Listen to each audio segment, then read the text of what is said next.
Hey guys, this is your girl Paula, the Queen from Queens. These are Money Minutes That Matter. It's a talk show where you and I become accountability buddies. We walk hand in hand to eliminate debt, to help you maximize your financial future, and to optimize your health. You and I work and we do this together. Without you, I wouldn't have a show. Call me, text me to 301-246-6644. Check out my website, www.robertstargetfinancials.com, or you can leave a text on EAJ1023radio.com. Well, as you all know, Uncle Tony. Uncle Tony is one of my husband's best friends. They grew up in Brooklyn, New York together. He is so financially astute that he was able to retire at early 50, and he's having an amazing time. But because he's in the know, he wants to ensure that we are in the know. So he's one of my best resources, and I love him. So he sent me an article recently. It's called 5 Possible Social Security Changes in 2021, written by the Motley Fool.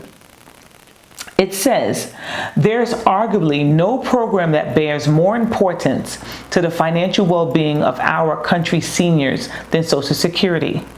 Even though the average retired person is only bringing home a little over $18,000 a year from Social Security, this works out to more than half of the annual income of 62% of current retirees. It's also enough to pull more than 15 million workers out of poverty each year. Suffice it to say, when adjustments are made to Social Security, tens of millions of senior citizens pay close attention. So are we. Next year, there's a real possibility that a lot of big changes could be made. One guaranteed change is that the full retirement age will creep up another 2 months to 66 and 10 months for folks born in 1959. But there are 5 other possible changes to Social Security that could come to fruition in 2021, depending on inflation amongst other factors. Now, I'm not going to read you the entire article, of course, but I will read the highlights. 1, a raise of Social Security benefits. Make no mistake about it, the biggest change that Social Security's 62 million plus beneficiaries would like to see happen is a cost of living adjustment. 2, an increase in payroll tax cap. Another potential change to Social Security in 2021 could be in the payroll tax earning cap. The 12.4% payroll tax on earned income is Social Security's workhorse. 3, a shift in the maximum monthly payout at full retirement age. High-income retirees are also likely to see their maximum monthly benefits at full retirement age adjust in the upcoming year. 4, higher withholding thresholds for early filers. People who file for Social Security benefits prior to reaching their full retirement age are subject to a handful of disadvantages. Perhaps none is more a bummer than the retirement earnings test, which allows Social Security Administration to withhold some or all of an individual's benefits if they earn over a preset threshold. And lastly, number 5, work credits could be a bit more tougher to earn. Despite what you might have heard, you aren't simply given Social Security retirement benefits for being an American. Instead, you have to earn it through years of work. Once you've reached 40 work credits, you've assured yourself a Social Security benefit during retirement. Well, I'm going to put this entire article at the bottom of my screen here so you can read it at your leisure. But Social Security is important. We have Helena from Raleigh, North Carolina on the line. Hi, Helena. Hey, Paula. How are you? Good. Helena is such a beautiful name. Where does it come from? So I'm from Ethiopia, and it means being mindful, having a sense of awareness of who you are. I love that. So why are you calling into the show today, Helena? I'm calling into the show because I had an idea of creating something from like a hand cream, hand lotion, and I noticed I made it for myself, and I really enjoyed it, especially now with how we wash our hands so often and frequently. No other lotion really satisfied what my hand needed, so I just decided to create this moisturizer, and I didn't even realize it's something that other people would be interested in. So, hand moisturizer, I think it's incredible. We're washing our hands a lot because of COVID, because of what you do professionally. Why are you mentioning lots of hand washing? Because of COVID and everything that's going on around us, we are so focused on washing our hands with soap and alcohol that we sometimes forget that we also have to bump up our skincare with that. I say let's go for it. And let me tell you this, that more millionaires were created during the Great Depression than any other time in American history. So let's get with this. So tell me, Helena, what do you do? So I'm a nurse. You're a nurse. I love nurses. Yeah. As you know, more nurses call into my show because I'm a nurse. So I appreciate my community embracing me. So you're right. We wash our hands continually. So what is it about your lotion is it the fragrance? Is it the moisture? What is it that attracting people? But during the pandemic, I noticed that the regular lotion that I normally use wasn't cutting it for me anymore. So I decided to make my own that had not only like the cream aspect of the lotion and also like some oils that actually go deep into my skin. But I also noticed that some nurses or just in general workers that wear masks, which is pretty much a lot of people now that work that have to come to work and don't stay at home, they would put like mint or essential oils like on their masks. But for me, I tried that, and it was too overwhelming for me to have it right in front of my nose. So I thought to myself, how about if I could put the essential oil in my lotion so that every time I moisturize my hands, I get a whiff of that mint. That was kind of relaxing for me. So I decided to kind of put those 3 or 4 different things together. Go for it. Yes. Now, financially, can you afford to manage your own business? I think I can, yes. Okay. Do you have a lot of debt? I don't. Like a regular student debt, but I am working on it, and I am getting it down. I've paid off because I had 2 different loans because I went to get 2 different degrees. So I finished off my first degree loan, and now I'm working on finishing my second one.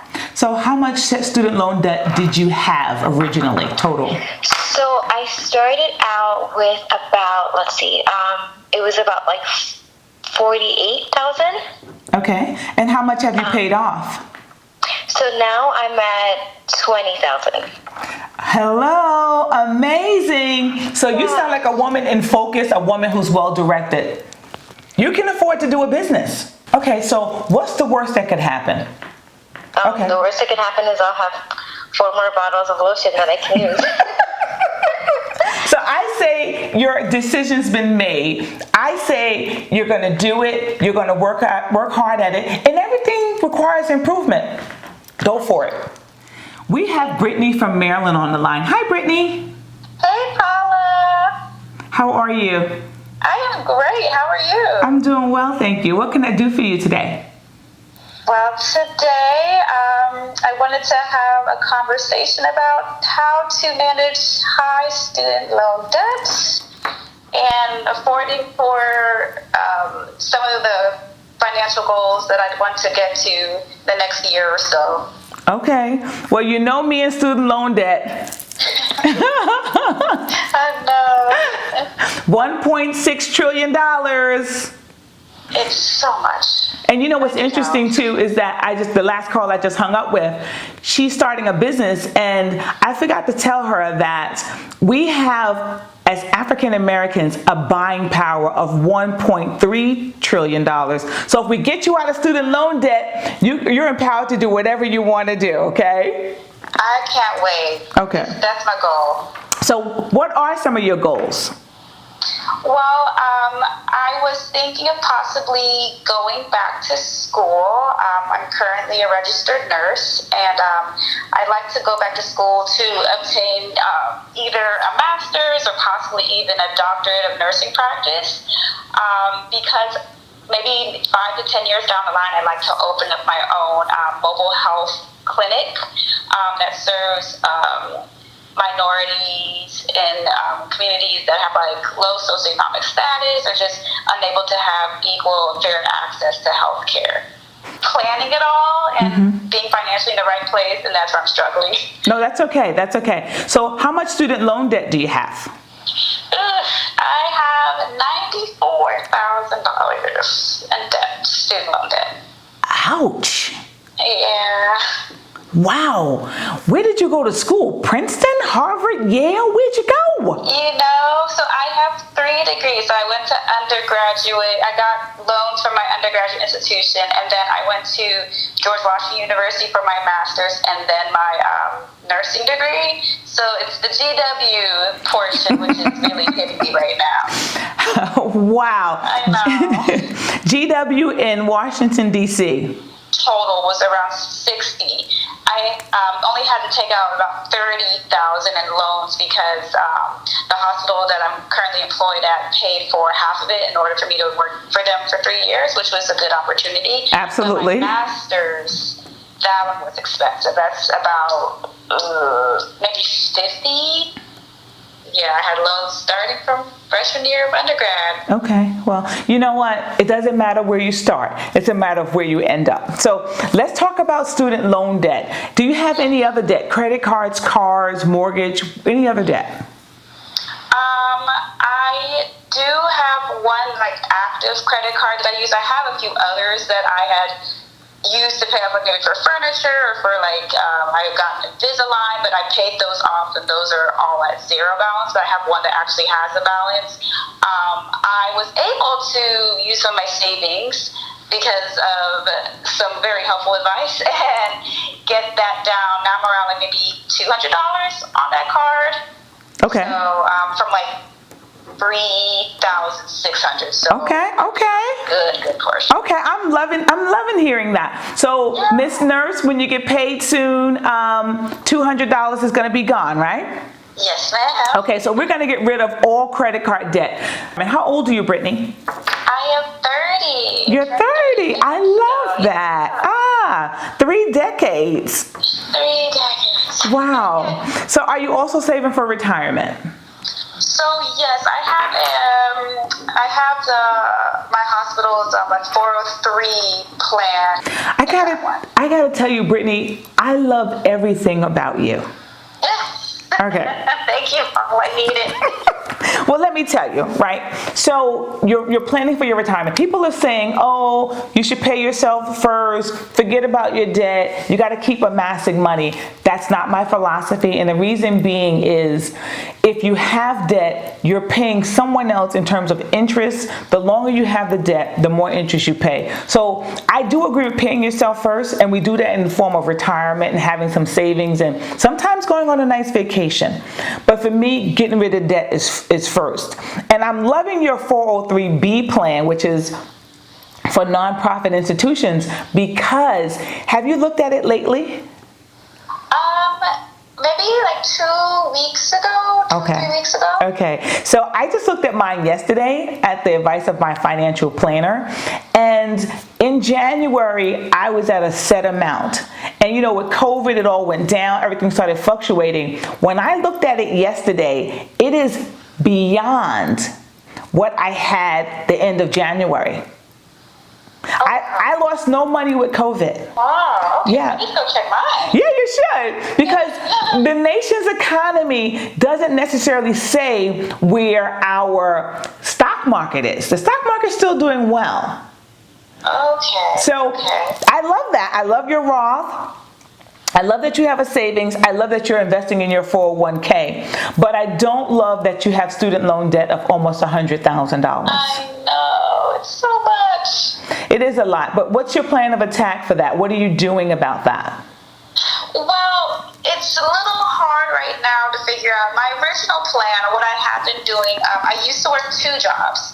And I stopped working the second job right at the end of 2019 just because I was tired. But when I had the 2 jobs, I would pay my monthly payment. I had to go on a graduated repayment plan because the standard loan repayment was like 10 years or something was just too high for me. So I was paying maybe $600 to $700 a month. But then any extra money I had, I tried to throw it towards the smallest loan with the highest interest. Okay. But with these graduated repayment plans, it just, right around the time the pandemic hit, my monthly payment increased because like every year it increases because it thinks like, oh, you're making more money because you've been working longer, which isn't always necessarily true. So now it's like $882 that I have to cough up a month. Now I'm only with one source of income, and now I'm nervous because that's a lot. That's a lot of money per month. So what is to your other bills and rent? Yeah, what is the term of that? How many years is that graduate loan? I think because it's graduated in maybe 15 or 25, definitely not 10. Whoa. Way longer, yeah. Whoa. And it's, okay, so you're paying I'm a numbers person, right? So you're paying $900 a month times 12 months. So that's 9 plus 11. That's $11,000 a year, right? Times 25 years. Oh my God, okay? You are paying $250,000 back. Oh, no, that's too much money, no. Brittany. Oh my God. Do you hear me screaming at you? Yeah. You're paying too much. $250,000 and you owe less than $100,000. Yeah, no way. Okay, how do we fix this? Brittany, are you married? No. Do you have children? No. No. You're a registered nurse, am I correct? Yes. Registered nurses can make money. Brittany, That's true. you got to commit another day a week. You have to. Okay. When I had $250,000 of consumer debt, not including interest. I had that after I purchased my home 10 years ago. I had 2 kids in college. I had 1 full college to pay for, and I was as broke as a joke. Oh, wow. Yeah, it was pretty and glorious on the outside. We were high and rosy, nice front yard, nice front porch, but we had nothing. I stopped everything. We didn't vacation. No one got allowance. We stopped clothes shopping. We stopped eating out. We put everything on pause for 3 years. And I can tell you, every dollar that we had for 3 years, 2 years and maybe, I don't know, close to 3 years, we paid off $250,000 of debt. Wow. Brittany, you're going to owe $250,000 to the institution for less than $100,000. I don't want that. No, I don't want it for you. Can you commit? Do you do 12-hour shifts? I do. Can you commit to doing 1 extra 12-hour shift a week? Yeah, I definitely can do that. Let's do that. $250,000, be gone. We're not doing any of that. So I'm saying to you, if you do 4 extra shifts, whether on your job at another hospital or an outpatient surgery center, because your recovery room, everybody needs a recovery nurse, and you're probably damn good at it, aren't you? I would hope I am. Well, you have a great personality. So attack that, get that out of your life, be done with it. So in 5 years, we can get this business of a mobile health clinic going. You got to get pissed off. Yeah. You got to look at the fact that as healthcare professionals, people are counting on us. So the reason why we need a mobile health clinic in disenfranchised communities is because these are the same people who don't have adequate health care in their community, who have to take off work to commute in order to go to a decent healthcare facility. They're getting clinic care, community care. They're going to the emergency rooms as primary care. We need you. Yeah, we do. We're seeing frequent flyers in the hospital and people who I know, if they just had someone who would be able to follow up more closely, provide more effective and daily communication regarding their health and their medications. There's so many solutions. Yeah. It's just so hard when we don't have, the resources to give these people what they need. Well, I can tell you this. I'll give you my commitment as an advanced nurse practitioner that I will come into your clinic and I will give you 8 hours a week for the first 3 months as you get established. How's that? Oh my gosh, Paula. Oh, you're going to make me tear up. I'm No. so happy. I have friends. I have really smart friends. We will volunteer our time to give you at least a free 8-hour shift once a week for at least the first 3 months. Oh, I would love that, especially with your amount of knowledge and expertise. Oh, that would be amazing. I got you. We have Esther from Richmond, Virginia on the line. Hi, Esther. Hey, Paula, how you doing? I'm good. How are you? I'm doing fine. Paula, I don't know if you remember, but you had done a budgeting show at the Salvation Army, and that's where I met you. Yeah, I remember. That back in December? Yeah, I remember. I did. They commissioned me to talk to their clients about budgeting and setting forth ways in which to manage money better in the upcoming year. So yes, nice to meet you again.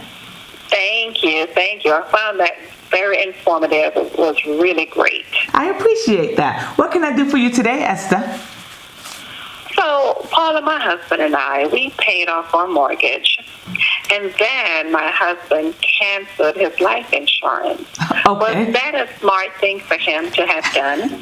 Well, I am completely amazed that you guys paid off your entire mortgage. Congratulations. That is phenomenal. I mean, many Americans have no intention of paying off their mortgage, unfortunately. We're purchasing homes at 50, 30-year mortgages. By the time we're 80, we're not working and you refinance. So I am really happy for you. But then you said your husband decided to cancel your life insurance. Yes. All right, well, let's see where you are. Tell me, how old are you, Esther? I am 51. You're 51. How old is your hubby? He's 53. He's 53. Wow, that's amazing at early 50s. Wow. Okay, so tell me, do you have any debt? I do have debt. I have 2 credit cards. You have 2 credit cards, okay. Both combined together is roughly $19,000. 19,000. Okay. Any other debts? Student loan debts, automobile debts? I know you don't have a mortgage. Any other debt? Right. No. Okay. So are you actively paying off that $19,000? How are we managing that? I am. As a matter of fact, it was 3, and I paid off 1 with your good advice. And so when I spoke with you, you had given me some good suggestions, which I took. So I paid off that 1, and I'm paying off the lowest one. At the same time, I'm still, making payments on the higher one. So that's how I'm doing it. And I also have a term life insurance, and I'm wondering about that as well. Okay, so your husband canceled his insurance, or he canceled everyone's insurance? No, his. We have separate. His. Okay. So tell me, are you saving for retirement? Yes. Okay, because at age 51, you can save up to $26,000 in a 401k, 403b, those sorts of things, in addition to a Roth IRA. So you're saving for retirement. It's just a regular savings account. A regular savings, like at a local bank? Yes. Why? Well, I do have my 401k, which, it's not through work or anything. And my main savings is the local bank. So it's 2. Okay. Now, have you looked at your statement recently? It doesn't yield very much. It doesn't yield anything. It may yield 0.1 to 0.2%. So that's carry the decimal place 2 different times to the left. You're not gaining any money in your savings. Is this an emergency savings, or is this your retirement? No, it's just a savings. Okay. I back that up then. Having your savings accessible is what a savings is for. That's perfect. Okay. But you are saving for retirement outside of that. Yes. Yeah. Okay. That's untouchable. Okay. I love that. Okay. So how about hubby? Is he also saving and managing his retirement well? He does investments. He does investments. Okay. But that's okay. So he has that, and he has stocks and that sort of investment.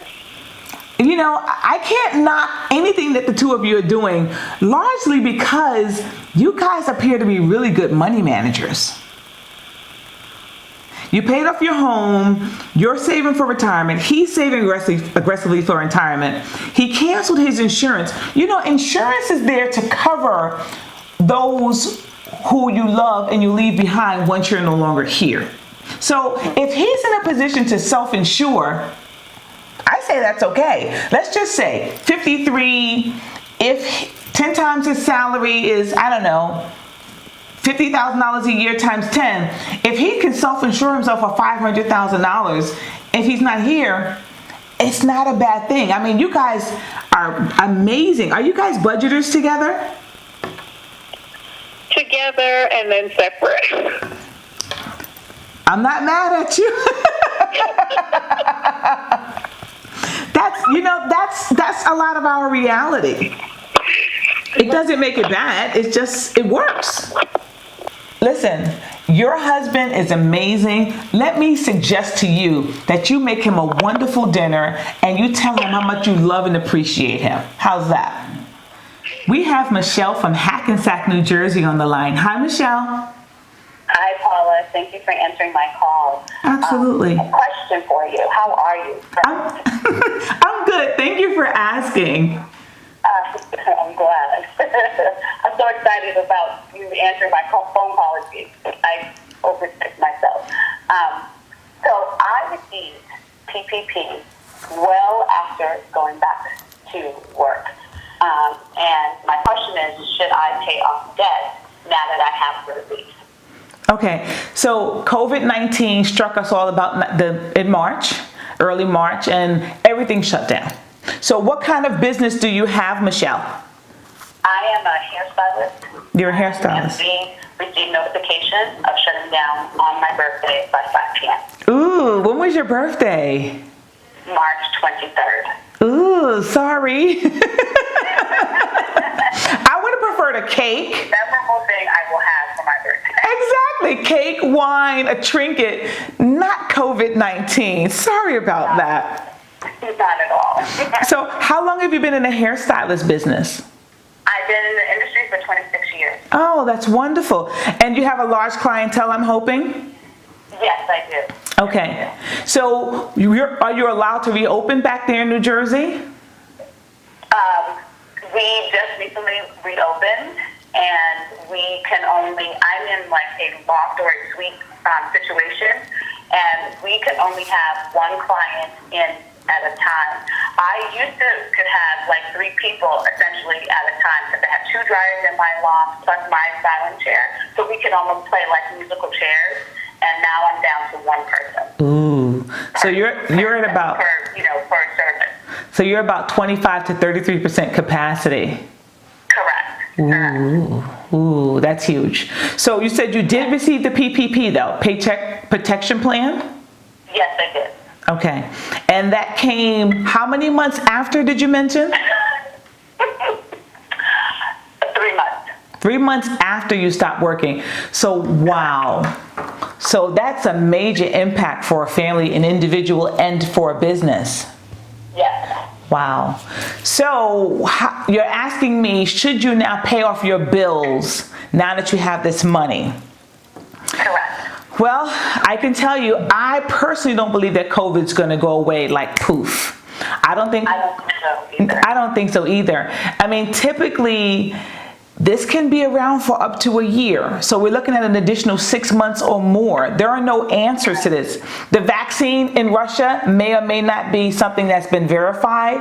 The United States does not have a vaccine yet. Hopefully by the end of the year, we may get some kind of herd immunity, but you're looking at going down a path for several more months. So let me ask you a few questions. Sure. Do you have a significant savings that can carry you over from now for the next several months, if need be? Not really.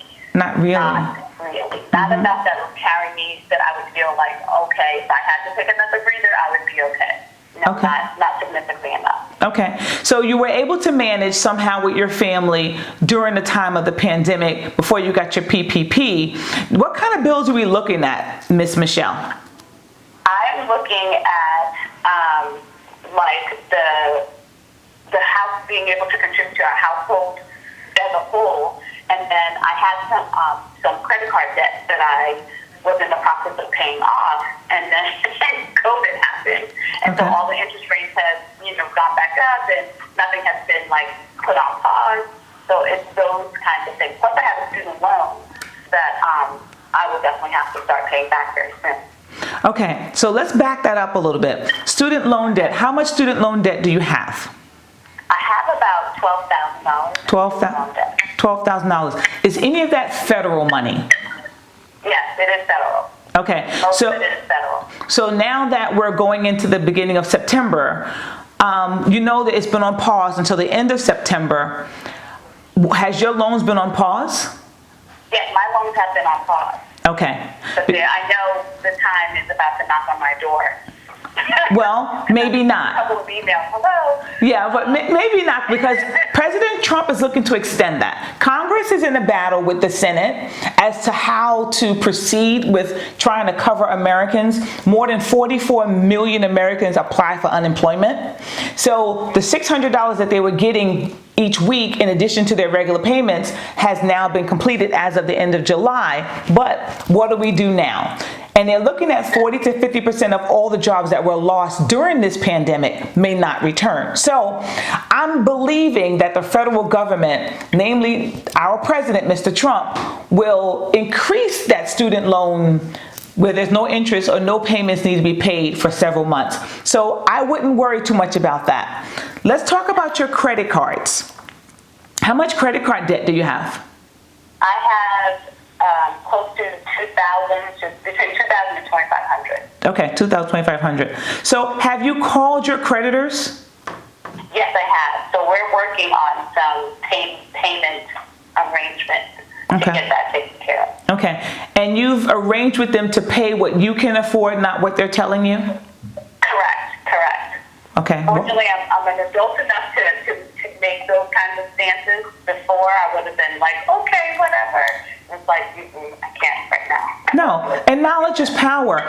And ultimately, the interest is still going to accrue, but you need to maintain the four walls, most importantly. So if you get to a point where you're saying, I can only pay you $20 a month, $20 a month is all you're going to get.